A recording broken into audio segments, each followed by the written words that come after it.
Dito naman tayo kabayan sa San Peter. Sa Sabado po, Ben, larga namin kabayan. Ngayon mo ibis nagpunta lang ako dito. Mamiri managkot kabayan. Ang taga-Grasya kabayan. Tuwing magalis ka kabayan, sa pag hindi pa magalis tayo kabayan. Dito talaga ako kabayan nangihinang tulong sa kanya. Kaya sila lang nakakaalam kabayan sa buhay natin kabayan. Kabayan. Kaya magsindi ng kandila tayo mga muyo sa kanya kabayan. Nabigyan pa tayo ng mahabang buhay kabayan. At bigyan pa tayo ng maraming grasya kabayan. Kabayan nga na. So mamiri kabayan.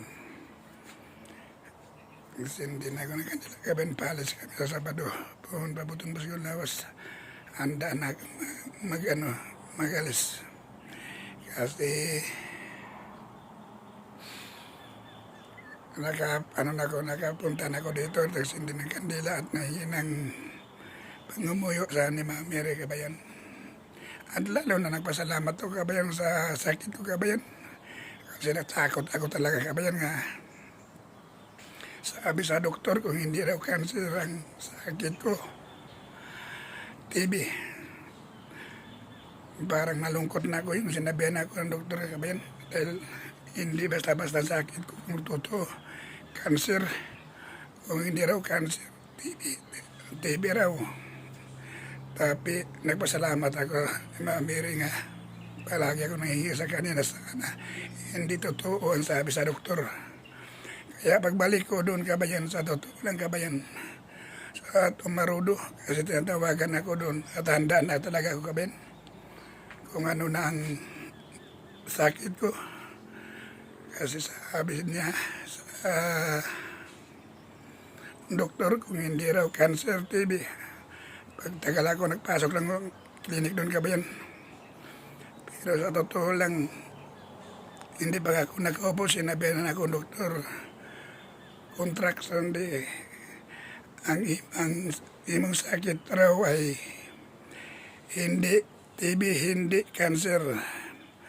Yung atay mo namamaga dahil raw sa sigarilyo kabayan.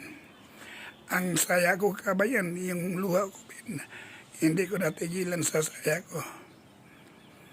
Nahulog talaga sa lamisa sa harapan ng doktor. Sa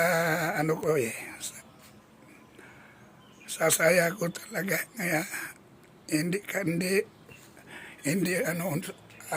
cancer, hindi TB. Yung sakit ko lang, yung atay ko namamaga lang. Kaya hindi na ako natakot kasi sabi ng doktor may tambalin yan. Kaya sa totoo lang na ang sayang-saya ko nga tinutulungan pa rin ako ni Mamiri dito sa San Peter.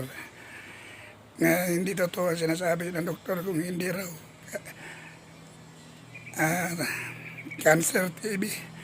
Kasi sabi niya karamihan namamatay raw sa ganyang sakit. Kaya kailangan ihanda raw kung yung katawan ko para tanggapin ang sakit ko kung TB, cancer. Pero sa totoo lang, naawa pa rin ang Panginoon si Mamiri. Ang sakit ko sabi ng doktor, hindi cancer, hindi TB, ang sakit ko yung atay ko raw namamaga dahil sa kalakas